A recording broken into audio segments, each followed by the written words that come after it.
जरा मेरा मेकअप अच्छे से कर दो अंजलि, आज शादी में जाना है। हाँ चाची, आप चिंता मत करो, हम तीनों बहनें मिलकर आपका बहुत अच्छे से मेकअप करेंगी। ये बोलकर अंजलि अपनी दोनों बहनों के साथ मिलकर उस औरत का मेकअप करती है। उसके बाद वो औरत अपने आप को आईने में देखती है तो उसके होश उड़ जाते हैं। खुश होकर वो अंजलि के हाथ में 500 रुपए दे देती है। अंजलि, माधुरी और अनुराधा तीनों बहनें हैं। तीनों बिलासपुर नाम के एक गांव में अपने माता पिता के साथ रहती हैं। वो लोग बहुत गरीब है, इसीलिए तीनों बहनें मिलकर गांव की औरतों को सजाने का काम करती हैं। ये काम करते करते उन तीनों को इस काम से प्यार हो जाता है। वो तीनों इस काम में माहिर हो जाती हैं। इसीलिए गांव की औरतें सजने के लिए इन तीनों बहनों को ही हमेशा बुलाती हैं। इसी तरह अंजलि का घर चलता है। मगर अंजलि के पिता मोतीलाल तीनों बेटियों की शादी को लेकर बहुत चिंतित हैं। वो अपनी पत्नी बिमला से कहते हैं, बिमला, मुझे तो बस एक ही चिंता सताती है कि इन तीनों की शादी कैसे होगी। हाँ जी, मैं भी हमेशा यही सोचती रहती हूँ। तभी वहाँ पर अंजलि अपने दोनों बहनों के साथ आ जाती है और कहती है, क्यों पिताजी, शादी करना जरूरी है क्या? ये तू क्या कह रही है बेटी? अगर शादी नहीं हुई तो लोग उल्टा सीधा कहेंगे। मगर शादी करने के बाद हम काम न कर सके तो? हाँ, हमें ये काम करने में मजा आता है। अरे बेटी, शादी के बाद काम करने की क्या जरूरत है? तुम लोग बस घर संभालना सीखो, काम तो तुम लोगों के पति करेंगे ना। मगर माँ, कोई अगर मगर नहीं, शादी तो करनी ही होगी। अगर जरूरत पड़े तो मैं इस घर को गिरवी रखकर तुम लोगों की शादी करवाऊंगा। तीनों बहनें चुप हो जाती हैं। अगले ही दिन उन लोगों के लिए रिश्ता आता है। शहर में कौशल्या नाम की एक औरत रहती है। उसके 3 बेटे हैं, राजीव, राघव और राहुल। कौशल्या अपने तीनों बेटों की शादी के लिए लड़कियां ढूंढ रही है।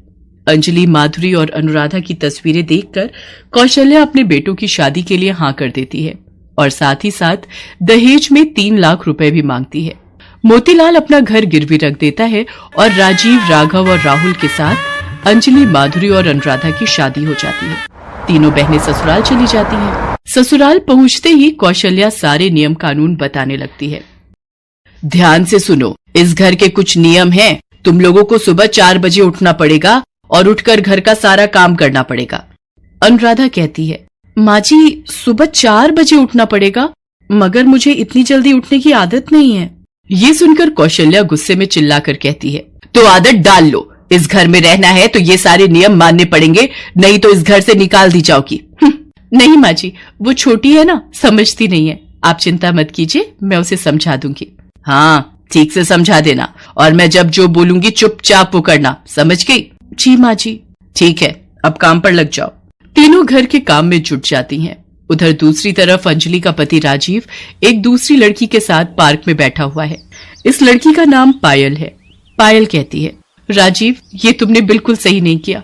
मेरे होते हुए तुमने किसी और से शादी कैसे कर ली? हम भी शादी करेंगे पायल, तुम बस थोड़ा इंतजार करो। मैंने पता किया है, राघव और राहुल की भी गर्लफ्रेंड है, मगर उन दोनों ने भी माँ के कहने पर उन गांव की गवारों से शादी कर ली। हम तीनों मिलकर सोचते हैं कि आगे क्या करना है। ये बोलकर राजीव पायल को समझा देता है, मगर उसे कुछ समझ में नहीं आ रहा है कि वो करे तो क्या करे। इसके बाद कुछ दिन बीत जाते हैं। अंजलि, माधुरी और अनुराधा मन लगाकर घर के काम करती हैं। सुबह से लेकर रात तक वो तीनों बस काम ही करती रहती हैं और छोटी से छोटी गलती के लिए वो कौशल्या से डांट भी खाती रहती हैं। ऐसा हर रोज चलने लगता है, मगर बीच बीच में उन लोगों को ब्यूटी पार्लर का काम करने की बड़ी इच्छा होती है। अंजलि दीदी, एक बार माँ जी से पूछकर देखो ना, मैं मेकअप करना चाहती हूँ। एक बार बात करो ना दीदी। काम तो मैं भी करना चाहती हूँ बहन। ठीक है, मैं माँ जी से बात करती हूँ। अंजलि जब कौशल्या से काम करने की इजाजत मांगती है तब कौशल्या गुस्सा होकर कहती है, तुम्हारी हिम्मत कैसे हुई ऐसी अनाप शनाप बात करने की? इस घर की बहुएं कभी बाहर काम नहीं करती और कभी ये सब मत बोलना। अंजलि समझ जाती है कि काम करने की इजाजत तो कभी नहीं मिलेगी। उसी शाम को कौशल्या बाहर कहीं जाती है। घर पर बस अंजलि, माधुरी और अनुराधा हैं। तभी उनकी पड़ोसन जानकी चाची वहां पर आती हैं। क्या बात है जानकी चाची, अभी तो माँ जी नहीं है, आप बैठिए, माँ जी अभी आ जाएंगी। अरे देखो ना अंजलि, क्या मुसीबत है, यहाँ एक भी अच्छा ब्यूटी पार्लर नहीं है। एक था, आज वो भी बंद है। मुझे शादी में जाना है, अब मैं कैसे सजूंगी? ये सुनते ही तीनों के दिमाग में एक आइडिया आता है। चाची, असल में हम लोगों को ब्यूटी पार्लर का काम आता है, हम लोग गांव में करते थे। आप चाहे तो हम आपका मेकअप कर सकती हैं। ये सुनकर जानकी बहुत खुश होती है और राजी हो जाती है। अंजलि, माधुरी और अनुराधा मिलकर जानकी का मेकअप बहुत अच्छे से करती हैं। जानकी चाची इतनी खुश होती हैं कि तीनों को 3,000 रुपए दे देती हैं। ये लो, तुम लोगों ने मेरा हुलिया ही बदल डाला। यहाँ किसी को ऐसा मेकअप करना नहीं आता। और तभी कौशल्या वहां पर चली आती है और अंजलि को पैसे लेते हुए देख लेती है। और ये देखने के बाद कौशल्या गुस्से में आग बबूला हो जाती है। क्या मेरे मना करने के बावजूद तुम लोग पैसों के लिए मेकअप कर रही हो? मेरी बातों का उल्लंघन कर रही हो? नहीं माँ जी, आप जैसा सोच रही है वैसा नहीं है। कैसा है वो मुझे दिख रहा है। निकल जाओ मेरे घर से, अभी के अभी निकल जाओ। अरे कौशल्या, गुस्सा क्यों करती है? जाने देना। तू चुप रह जानकी, तुझे तो मैं बाद में देखती हूँ। जानकी वहाँ से चली जाती है और तभी राजीव, राघव और राहुल गले में वरमाला पहने हुए वहाँ प्रवेश करते हैं। उन लोगों के साथ उनकी नई पत्नियां हैं। राजीव कहता है, माँ, पता है आप गुस्सा करेंगे, मगर हमने फिर से शादी कर ली। मैं पायल से प्यार करता हूँ माँ, इसलिए मैं पूजा से प्यार करता हूँ माँ। मगर गुस्सा होना तो दूर की बात है। ये देखकर कौशल्या खुश हो गई। बिल्कुल सही किया बेटा, ये लोग तो वैसे भी कुछ काम के नहीं हैं। मेरे मना करने के बावजूद इन लोगों ने पैसों के लिए काम करना शुरू कर दिया। मैं तो इन तीनों को अभी निकाल दूंगी घर से। हाँ हाँ, ए अंजलि, निकल जाओ इस घर से। माधुरी, तुम भी निकल जाओ। हाँ हाँ, अनुराधा, तुम भी। मैं आज से मेरी नई बीवी के साथ रहूंगा। अंजलि, माधुरी और अनुराधा तीनों रोने लगती हैं, मगर कौशल्या और बाकी सभी मिलकर उन तीनों को घर से निकाल देते हैं। अंजलि, माधुरी और अनुराधा तीनों रास्ते में रात गुजारती हैं और सुबह तीनों की तीनों उल्टियां करने लगती हैं। तभी वहाँ पर जानकी चाची आ जाती हैं और तीनों को अस्पताल लेकर जाती हैं। वहाँ पता चलता है कि तीनों की तीनों प्रेग्नेंट हैं। अंजलि रो पड़ती है। अब क्या होगा? हम कहाँ जाएंगे? हमारे पेट में बच्चा है, उसे हम कैसे जिंदा रखेंगे? अंजलि, तुम लोग मेरी बेटियों के जैसी हो। मैं तुम लोगों की मदद करूंगी। तुम तीनों मेरे घर में मेरे साथ रहोगी और मैं घर के बाहर एक ब्यूटी पार्लर खोल दूंगी। तुम लोग वहाँ काम करना। देखना, औरतों और लड़कियों की लाइन लग जाएगी। तीनों को सहारा मिलता है। वो तीनों जानकी चाची के घर रहने लगते हैं। घर के बाहर पार्लर भी खुल जाता है और तीनों वहाँ काम करने लगती हैं। जानकी चाची ने सही कहा था, यहाँ अच्छा ब्यूटी पार्लर नहीं है।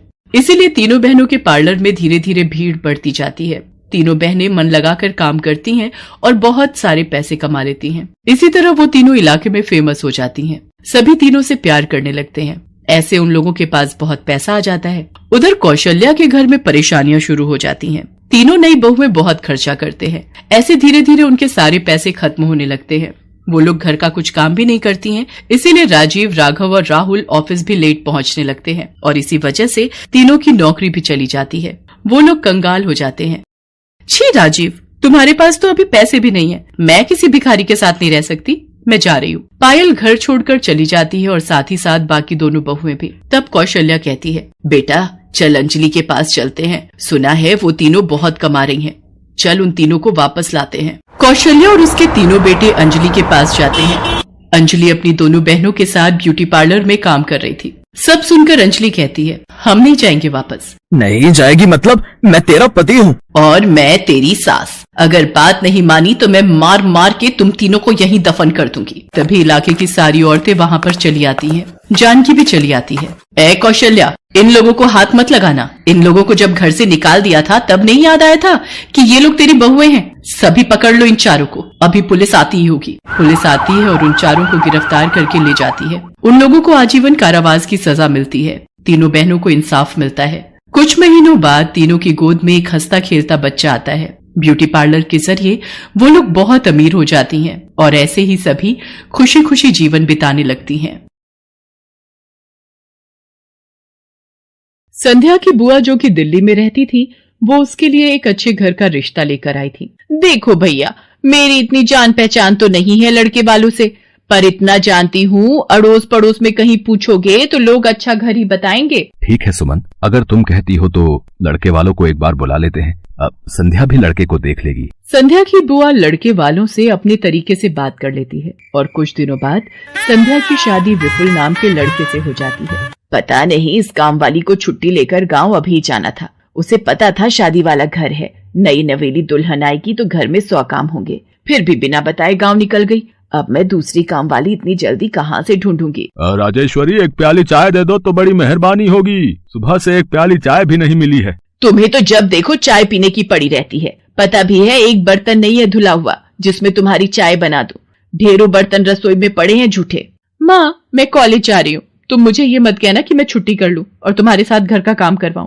मेरा आज बहुत बड़ा प्रोजेक्ट सबमिट होना है, इसलिए मैं तो कोई काम नहीं कर सकती। ये लो, अब इसे भी अभी कॉलेज जाना था। अब मैं क्या करूं, कुछ समझ नहीं आ रहा। संध्या की सास राजेश्वरी अभी काम वाली को लेकर परेशान हो ही रही थी, तभी संध्या राजेश्वरी की सारी बातें सुन लेती है और रसोई में जाकर बर्तन धोने लगती है। अरे संध्या बहू, तुम ये रसोई में क्या कर रही हो? हटो हटो हटो, ये झूठे बर्तन तुमसे थोड़ी करवाऊंगी। अभी तुम्हारे हाथों की मेहंदी भी नहीं उतरी। माँ जी, आप परेशान मत हो, मैं थोड़ी देर में ही सारा काम निपटा दूंगी। आप अकेले इतना काम नहीं कर पाओगे। ठीक है, अगर तुम कहती हो तो मैं कोई और काम कर लेती हूँ। माँ, पड़ोस में किसी से पता करो, शायद कोई और काम वाली मिल जाए। मैंने पूछा था, पर अभी किसी भी काम वाली के पास समय नहीं है। पुलकित काम पर चला जाता है। संध्या सारे घर का काम करती है। अब तो रोजाना ही ऐसा होने लगा। काम वाली तो थी नहीं। संध्या की ननद पूजा सुबह होते ही कॉलेज निकल जाती और सास पैरों में दर्द के बहाने बिस्तर पर आराम करती। संध्या तो मानो घर के कामों में ही उलझ गई। एक शाम, माँ तुम बिल्कुल सही बहू ढूंढ कर लाई हो। बेचारी गरीब घर की है, इसलिए चुपचाप संस्कारी बहू की तरह घर के काम कर लेती है। अगर कोई पैसे वाले घर की लड़की बहू बनाकर ले आती तो वो पूरे घर को अपने इशारों पर नचाती और तुम और मैं बस बर्तन घिसते रह जाते। तभी तो मैंने इसकी बुआ को शादी के लिए हाँ कह दिया था। मुझे पता है ये गरीब घर की लड़कियां बड़ी सीधी सादी बहुएं साबित होती हैं। अब काम वाली गांव भाग गई। सोच ये ना होती तो कौन काम करता। राजेश्वरी, तुम दोनों माँ बेटी को तो संध्या बहू का शुक्रगुजार होना चाहिए। बेचारी ने आते से ही पूरा घर संभाल लिया। ऐसे ही दिन बीत रहे थे। संध्या सभी घर वालों की देखभाल का पूरा ध्यान रखती थी। एक दिन, क्या हुआ पुलकित बेटा, तुम इतने परेशान क्यों हो? और आज तुम ऑफिस भी नहीं गए? पापा, मेरी नौकरी छूट गई है। कंपनी घाटे में चल रही थी, इसलिए उन्होंने मेरे जैसे बहुत से वर्कर्स को अचानक निकाल दिया। दिमाग खराब हो रहा है, गाड़ी की किश्त भरनी है, घर का लोन भी पूरा नहीं हुआ है। घर का खर्चा अब सब कुछ कैसे होगा, कुछ समझ में नहीं आ रहा है। पुलकित बेटा, चिंता मत कर, अब कोई ना कोई रास्ता निकल आएगा। ज्यादा होगा तो कुछ दिनों के लिए मैं कोई काम कर लूंगा। पापा, मेरे होते हुए आप काम नहीं करोगे, मैं कुछ सोचता हूँ। पुलकित दूसरी नौकरी को लेकर परेशान था। उसे कोई काम नहीं मिल रहा था। घर में पैसों की तंगी भी शुरू हो गई। पुलकित ने अपनी गाड़ी बेच दी। घर के लोन को लेकर वो परेशान था। 15,000 रुपए की किश्त उसे भरनी थी। तभी, भैया मेरे कॉलेज की फीस इस बार बहुत लेट हो गई है। मेरा आखिरी साल है, अगले महीने की 5 तारीख तक 12,000 रुपए फीस के भरने हैं। मैं कुछ इंतजाम करता हूँ। ऐसे खाली हाथ पर हाथ रखकर मैं नहीं बैठ सकती, मुझे कुछ सोचना होगा। पता नहीं, हो सकता है किरण ने बात कर ली होगी, पूछती हूँ। हेलो किरण, मैं संध्या बोल रही हूँ। तूने बात की फिर? पार्लर में जगह खाली है क्या? हाँ, मैंने बात कर ली है। 12,000 रुपए महीना देंगी रविता मैम। बोल, तू हाँ बोलती है तो मैं बात कर लेती हूँ। ठीक है, तू हाँ बोल दे, कम से कम कुछ तो पैसे आ जाएंगे। संध्या पुलकित से पार्लर में मेहंदी लगाने की नौकरी की बात करती है। पहले तो वो मना करता है, पर संध्या उसे समझाती है। पुलकित, मैं जानती हूँ आप परेशानी के दौर से गुजर रहे हो। मैंने आपसे शादी के बाद हर सुख दुख में साथ निभाने का वादा किया था, और आप परेशान मत हो। मैं घर और बाहर दोनों का काम एक साथ संभाल लूंगी। ठीक है संध्या, तुम कल से पार्लर में नौकरी के लिए जा सकती हो। अगले दिन से संध्या सारे घर के काम के साथ साथ पार्लर भी जाती और वहां पर पूरा दिन मेहंदी लगाने का काम करती और शाम के वक्त घर आती। संध्या बहुत मेहनत कर रही थी ताकि वो अपने परिवार की मदद कर सके। संध्या बहुत सुंदर मेहंदी लगाती थी। ये बात उसकी सास को तब पता चली जब उसने पार्लर में काम करना शुरू किया। संध्या को पार्लर में काम करते हुए 1 महीना बीत चुका था। पार्लर की मालकिन रविता भी संध्या के मेहंदी लगाने के काम को देखकर बहुत खुश थी। संध्या, तुम सचमुच बहुत मेहनती हो। पिछले 1 महीने में बहुत से क्लाइंट तुम्हारी तारीफ कर रहे हैं और अपनी फैमिली फ्रेंड्स की शादी या सगाई फंक्शन के लिए तुम्हें ही मेहंदी के लिए बुक करना चाहते हैं। और हाँ, ये तुम्हारी सैलरी 12,000 रुपए। बाकी ये तुमने ओवर टाइम भी शादी के सीजन में बहुत किया है, उसके 6,000 रुपए अलग से दे रही हूँ। थैंक यू मैम, आपने मेरे काम की इतनी तारीफ की। मैं तो बस भगवान की कृपा से मेहनत से करती हूँ। संध्या घर आ जाती है और 12,000 रुपए पूजा के हाथ में रखती है। पूजा, ये तुम्हारी कॉलेज की फीस के पैसे, तुम कल ही अपनी फीस जमा कर देना। भाभी, ये तो आपकी मेहनत की कमाई है, आप ये सारे पैसे मुझे दे रहे हो? नहीं नहीं भाभी। पूजा, तुम मुझे अपनी भाभी कहती हो ना, और भाभी तो माँ समान होती है, तो क्या तुम अपनी भाभी माँ के पैसे नहीं लोगी? तुम अपने भैया से भी तो लेती हो ना। फिर मेरे और अपने भैया में फर्क है, मैं भी तो इस घर का हिस्सा हूँ, इसलिए ये पैसे रख लो। मुझे माफ कर दो भाभी, मैंने ना जाने आपके बारे में क्या क्या गलत सोचा। पुलकित को भी दूसरी नौकरी मिल जाती है। अब संध्या और पुलकित दोनों मिलकर काम करते थे। राजेश्वरी और पूजा भी अब संध्या की घर के कामों में बहुत मदद करती थी। परिवार में खुशियां फिर से लौट आई थी।